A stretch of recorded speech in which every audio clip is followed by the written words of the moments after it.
GMA Network, ipinasilip na ang 2025 Christmas Station ID.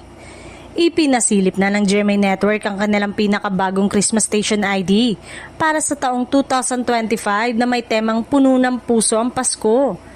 Tulad ng nakagawian, puno ito ng init, pagmamahalan at mga kwentong sumasailalim sa tunay na diwa ng Paskong Pilipino. Ang tema ngayong taon ay nakatuon sa pamilya, pag-ibig at mga tradisyonal na mahalagang Pilipino. Mga bagay na patuloy na nagbibigay saysay sa selebrasyon ng Kapaskuhan.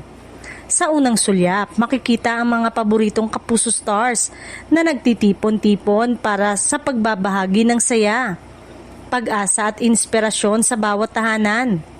Sa teaser pa lang, ramdam na ang emosyonal at heartwarming na approach ng GMA. Mula sa mga eksenang nag-aalay ng tulong sa kapwa hanggang sa mga tagpong magkakasamang nagdiriwang ang pamilya. Ipinapakita ng network na higit sa mga regalo at handaan, ang Pasko ay tungkol sa pagmamahalan at pagkakaisa. Ayon sa mga netizen, muling tumatak sa puso ang mensahe ng CSID dahil sa tamang timpla ng musika, mensahe at damdamin.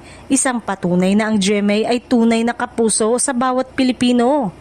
Puno ng puso ang Pasko, puno ng pag-ibig, ng ngiti, saya. Ilan lamang sa mga linyang siguradong tatatak ngayong Pasko sa 2025.